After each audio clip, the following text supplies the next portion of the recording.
Hey, what's up? Ray DelVecchio here from websiteprofitcourse.com, and today I want to make a quick video about 4 ways that you can add value for local clients when you're trying to sell websites. This is how you're going to stand out from the crowd and get a leg up, even if you're a complete beginner with business. I learned a lot of these the hard way, so we'll start with number 1. You have to target a specific business type. The thing about websites is that every business on earth, and really I think every person on earth, should have a website. There's no excuse to not have a website in 2020 and beyond. When you go down to the local level, there's way more bad websites than good websites. I mean, 80 to 90% of small businesses either don't have a website or have a really bad website that hasn't been updated in years. They might have done it themselves, or maybe they got somebody that was a complete beginner to do it for them, and it never took off because that person didn't learn about online marketing and how to drive traffic. So the best thing you could do is focus on one business type.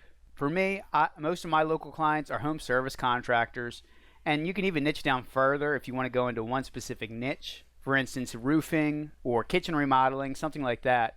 But when you reach out to local businesses and they know that that's all you work with, you're immediately separating yourself from the do-it-all freelancer who doesn't have specific knowledge on that business type. When you focus on one business type like roofing, you're going to start to understand how customers interact with the website. You're going to get to know the manufacturers, the organizations, the associations. And when you can have a conversation with a business owner on their bread and butter knowledge, what they do every single day to make their living, they're going to like that way more than somebody who's just saying, I can help you online. Number 2, start with one offer. You want to target one business type and you want to offer them one service. Everybody has seen the freelancer that says, hey, I can do websites, I can do social media, I can do SEO, I can do graphic design for you. And when you come off like that, you don't appear to have an expertise in any of them. And on top of that, that's what every canned template that people send out as cold emails, that's what they start with in the opening line. Hey, this is what I can do. These are my skills. And business owners don't care about your skills. They care about how you can help their business. So by saying, I'm good with web design, I'm good with online marketing, I'm good with SEO, they don't have any idea how that translates to helping their business, especially when it comes to advanced tactics. So that's why I recommend starting with web design, get a local client set up with a good brand website. People are going to be searching for that business's name, especially if they're established in the community.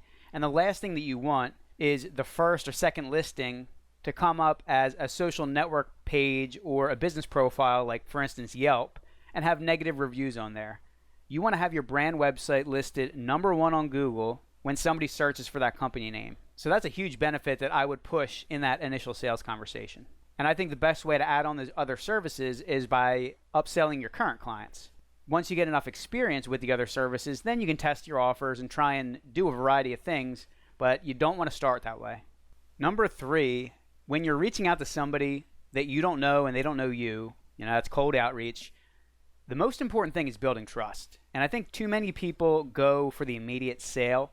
Instead, you want to genuinely come across like you want to help this person. And even if they don't want your service, spending 5, 10, 15 minutes on a phone call with them or answering a question that they might have goes a really long way. I always recommend that you try and set up a phone conversation or an in-person meeting, which obviously nowadays might be a little bit more difficult, but you can start with a cold email and get them to jump on a call with you. And then most people start with sales scripts and try and stick to it completely. And I think that scripts are just guides. The best script to me is a list of questions. Ask them questions and have them answer, and then you can just listen to them. And by listening, you're going to understand where they've had issues in the past, whether it be with a past designer or maybe they never set up their website before and they know they want to do it but they're not sure how. Go through a list of questions, and I have a free giveaway, a client questionnaire that you can download, which I'll link up here in the top right and in the description below. And that's what I use more than a script when I'm on a phone conversation. So I always print that out and write down the answers, and you can guide the conversation based on their answers. Because every person has, a certain sticking point that holds them back. It could be tech knowledge. It could be a lack of trust, like I said, because they had a bad experience in the past. They might be financially stingy and they don't like spending money. They might not believe in the online world. I mean, there's a lot of local small business owners that have completely shunned setting up an online presence, and now in the world that we're living in, they're going to have to adapt or else their business might die. So that's another powerful talking point when you're on a conversation with somebody, but make sure that they're doing more of the talking than you and you're doing the listening and taking notes. And number 4, you got to go the extra mile. Maybe you have a demo website and you can quickly throw in their logo and send them a link, which gives them an idea of how their website's going to look. Maybe you go through one of their competitor websites, and this is something that I love doing because everybody who's successful in business knows their top 2 or 3 competitors. I would say that might even get their ears perked more than telling them how you're going to help their business. If you say, hey, your competitor's doing this and they're obviously really successful, they're going to want to one-up them. I've had a lot of success by doing that. So maybe put together like a case study or something on one of their competitors. When you get a client, instead of doing a boring monthly report, what I've done is do screencasts like this, where I go through that client's website traffic, their analytics, and maybe I just want to touch on 2 or 3 talking points that I had thought of over the last couple of weeks and I wrote down, and we have a conversation on it, decide if we want to push forward with an idea. Business is about relationships ultimately. So if you do something well and it takes you 5 or 10 minutes, but it gives them incredible value, go ahead and do that. Don't worry about micromanaging and trying to, make $1 for every single minute that you spend. If you invest upfront in building a relationship by doing stuff like this, the potential rewards are that you have a customer for the rest of your life. And it doesn't even just have to be for websites. I mean, like I said, you can expand your skill set. You can get into email marketing, all the other things that I mentioned. In fact, I think you want to be honest if you don't know those things. Don't act like an expert and just be willing to grow with a customer. Get them set up online and learn the skills on top of that while you're getting paid. And the last note that I have here is that most people hate failure and they give up. And this is what sales is about. I think the best analogy, like with sports, you hear that baseball is the hardest thing because you fail most of the time. If somebody hits 300, that's like a really, really good hitter, and they're getting out 7 out of 10 times. 70% of the time they're failing. Sales is even harder than that. You're probably going to get 10 people that are interested for every 100 emails that you send. It might actually be less than that. You might only get 2 or 3, and they're going to come in chunks. You might have a batch of 100 where you get 10 people, and then the next batch of 100, you don't get 1 response. And so many people, they've asked me, like, what am I doing wrong? And you're not doing anything wrong. You need to test something over a long period, send out a couple 100 emails, maybe with the template, change up your templates, but you got to build in the sales outreach as part of your process over a long period. If you give up in the first 6 months or the first year, you're only scratching the surface of your potential. Like I said, if you gain clients that stick with you for multiple years, 5 years, my best clients have been with me for over 10 years now. So it's worth it to go through that haystack to find the needle. So that's all I got for this short video. And the best thing that you can do right now is take action. I was actually just on Reddit the other day and I saw somebody mention that he's had a job for 7 years and he didn't like his boss, and eventually I don't know if he gave an ultimatum or he just had a conversation kind of calling out his boss. He ended up getting fired. And he was talking about wanting to set up a web design business. And I responded to him that, number one, it's going to be really tough to go from 0 to a full-time business. So you probably shouldn't go all in if you have no income and, no savings as that launching pad.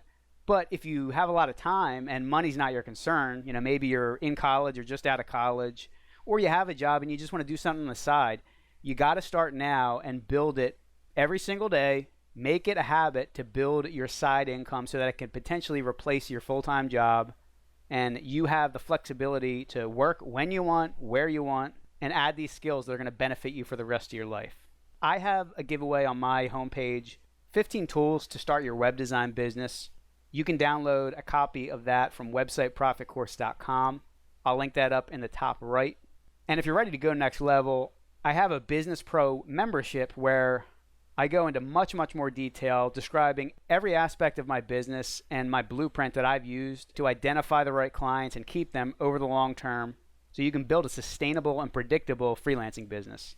I just released a few really cool tools that are built into Google Sheets. One of them's a time tracker that automatically tracks your time from Google Calendar. So that's a good way to measure your productivity. And the other really awesome feature that I built into a lead list spreadsheet is the ability to send cold emails automatically with the press of a button. So you don't have to worry about going into your inbox and copying and pasting and individually customizing the emails. You can literally press a button and send 25 emails at once from your free Gmail account. And you can also link that in with a custom domain name. If you have your custom domain set up with Gmail, it'll send from that.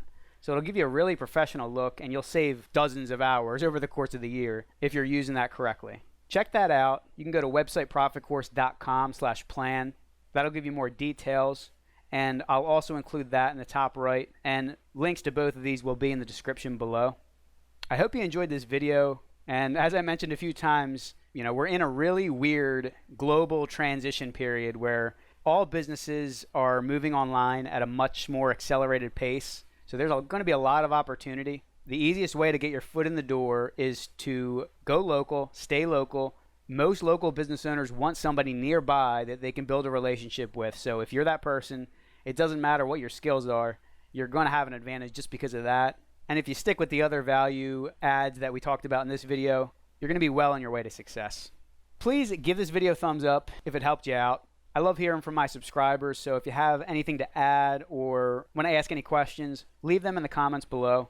And don't forget to subscribe to my channel. I put out lots of videos on web design, business, freelancing, WordPress, and how to build a life where you take control of your time and you're not reliant on an employer to pay you for the rest of your life. If you can break free from that and get to a point where you have financial freedom, and not just that, but like I said, time freedom to me is way more important. I'd rather make $100,000 a year and have 100% control of my time than make $500,000 a year and work 80 hours a week in an office where I don't want to be. And a lot of people don't feel that way, but that's the way I am. I have a very minimalist lifestyle, and I'm guessing that a lot of you out there feel the same way. So thanks again for taking the time to watch, and I hope you join me on the next video. Hope you have a great day.